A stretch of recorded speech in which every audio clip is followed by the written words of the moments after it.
बिस्मिल्लाहिर्रहमानिर्रहीम, अस्सलाम वालेकुम रहमतुल्लाहि व बरकातुहू। पाइल्स यानी बवासीर। बवासीर होने की आमतौर पे 5 बुनियादी वजूहात हैं, जिनमें से सबसे पहली वजह मौरूसी जेनेटिकली यानी फैमिली में नस्ल ब नस्ल ये प्रॉब्लम चलता है। और दूसरी वजह हाजमे की खराबी, जिसमें एसिडिटी, गैस, कॉन्स्टिपेशन शामिल है। और तीसरी वजह रेक्टम में दबाव का बढ़ जाना, मोटे अफराद में हो जाता है। फिर प्रेगनेंसी के दौरान ख़वातीन में बवासीर हो जाती है। ड्यूरिंग डिलीवरी प्रेशर और दबाव बढ़ जाता है रेक्टम में। फिर इसके अलावा टॉयलेट में बैठने की पोजीशन अगर ठीक ना हो तो उससे भी रेक्टम पे दबाव पड़ता है, और मुसलसल दबाव रहने की वजह से हेमराइड या बवासीर होने के चांसेस होते हैं। फिर मेडिसिन रिएक्शन साइड इफ़ेक्ट की वजह से बवासीर हो जाती है। और फिर पांचवी वजह जो सी है वो किसी बीमारी का रेक्टम में शिफ्ट हो जाने के बाद बवासीर की सूरत इख्तियार कर लेना। ये वजूहात होती हैं, और किसी भी फ़र्द में एक या एक से ज़ायद वजूहात बैक वक्त पाई जा सकती हैं। और जब ये वजूहात पाई जाती हैं तो इब्तदाई तौर पे क्या अलामात होती हैं वो अर्ज़ कर दूँ कि इब्तदाई तौर पे एनस में जलन होती है, हीट महसूस होती है। ख़ास तौर पे वो अफराद जो सीट वर्क करते हैं वो फील करते हैं, ड्राइव करते हुए, गाड़ी ड्राइव करते हुए, बाइक ड्राइव करते हुए, और एनस में जलन महसूस हो। और स्टूल पास करने के दौरान और स्टूल पास करने के बाद जलन बरकरार रहे तो इसका मतलब है कि पाइल्स के इंडिकेशंस हैं। और ये इसका जलन का ड्यूरेशन बढ़ता जाता है, प्रॉब्लम बढ़ता जाता है। और इंटरनली जो सा है, ये जैसे जैसे प्रॉब्लम बढ़ता है, रेक्टम की इंटरनली साइड जो सी होती है, मसल्स जो से होते हैं उनकी शेप ऐसी होती है कि वो स्टूल को पास करने में मददगार साबित होते हैं। और वहाँ से ही मसल जो से हैं वो फूलना शुरू कर देते हैं। वो थोड़ी सी जगह जो सी है वो फूल जाती है, स्वेल कर जाती है, और मौके की शक्ल इख्तियार करना शुरू कर देती है। और जैसे ये मौका बनना शुरू होता है, स्टूल पास करने में शदीद दर्द होती है।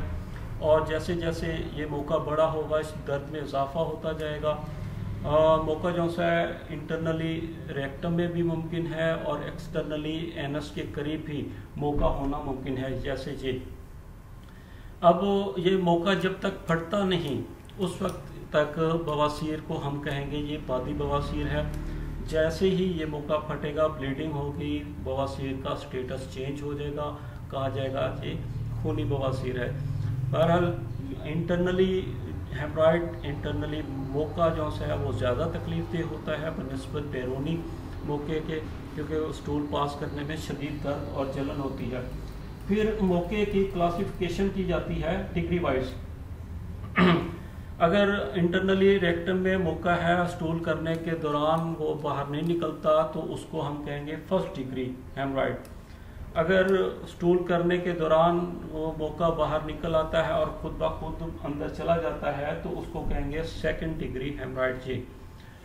थर्ड डिग्री जो सा हेमराइड है वो स्टूल करने के दौरान मौका बाहर निकल आता है, लेकिन उसको उंगली से पुश करने से वो अंदर दोबारा चला जाता है रेक्टम में। जबकि फोर्थ डिग्री हेमराइड जैसे ये है, ये निकलने की सूरत में बाहर निकलने की सूरत में अंदर नहीं जाता, बावजूद अगर इसको पुश भी किया जाए। ये एक्सट्रीम तकलीफ होती है बवासीर में, शदीद दर्द होती है और बेचैनी होती है, ब्लीडिंग होती है जो नाकाबिले बर्दाश्त होती है। ये अलामात होती हैं बवासीर की। और ट्रीटमेंट के सिलसिले में मैं अर्ज़ करूँ कि मरीज़ की वजूहात जो सी प्रॉब्लम की वो मालूम की जाती है बातचीत करके, और कि इसमें क्या क्या वजूहात हैं प्रॉब्लम होने की। फिर मरीज़ की इनफरादी अलामात, बीमारी की हिस्ट्री, और फिर मरीज़ की अपनी हिस्ट्री जो सी है कि माजी करीब में या माजी बईन में क्या क्या प्रॉब्लम हुए थे, उसको वही प्रॉब्लम जो से वो बवासीर में तो तब्दील नहीं हो गए।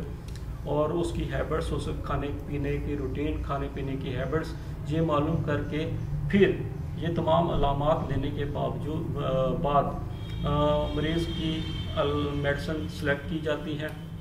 और फार्मूला जो सा है वो सेट किया जाता है।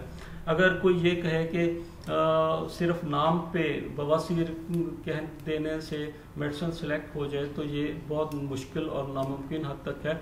हाँ, जौन सी मेडिसिन मिस्टर ए को के लिए हमने सेलेक्ट की है, उसकी हिस्ट्री, उसकी उससे बातचीत करके वो मिस्टर बी को और मिस्टर सी को सूट नहीं कर सकती। हाँ, किसी हद तक रिजल्ट मिल जाएगा, लेकिन 100% वो मेडिसिन सिर्फ मिस्टर ए ही के लिए मखसूस होगी।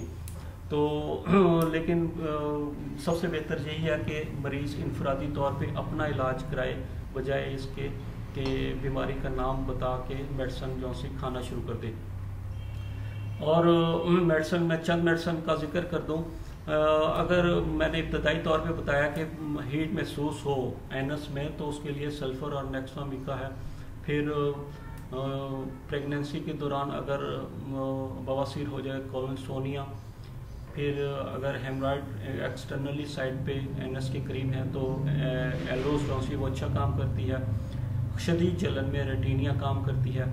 फिर वेरिकोस वेन जो से प्रॉब्लम होता है, उसका अगर रेक्टम में शिफ्ट हो जाने के बाद अगर पाइल्स हेमराइड हो जाए तो उसके लिए एस्क्यूलेसिव अच्छी मेडिसिन है। एस्क्यूलेसिव में पाइल्स की एक अलामत ये है कि उसको अपनी एनस जो सी वो ड्राई फील होती है और उसमें जलन और दर्द महसूस होती है। और कल्कीरिया फ्लोर भी इस सिलसिले में अच्छा काम करती है। ब्लीडिंग में अगर ब्लीडिंग जो सी है वो ब्लैकिश हो तो हेमोमेलिस मेडिसिन देनी चाहिए, और अगर रेडिश है तो मिलीफोलियम मेडिसिन देनी चाहिए। देखिए, मेडिसिन की जो सी सिलेक्शन है वो ऐसे होती है कि ज़रा सी अलामत पे मेडिसिन चेंज हो जाती है, इसलिए इनफरादी तौर पे अपना ट्रीटमेंट करवाएं, बजाय इसके कि मुख्तलिफ फार्मूलों के पीछे आप भागें। अच्छा, ये ट्रीटमेंट के दौरान जो सा है फाइब्राइड डाइट जो सी है वो लेनी चाहिए। तेज़ मिर्च मसाला और नमक का परहेज़ करना चाहिए। चाय और जो सी है, बाद लोग चाय और समोसा खा लेते हैं, हल्की फुल्की भूख लगी हो तो वो बहुत नुकसानदेह होता है। और पकौड़ों का, गोश्त का परहेज़ करना चाहिए।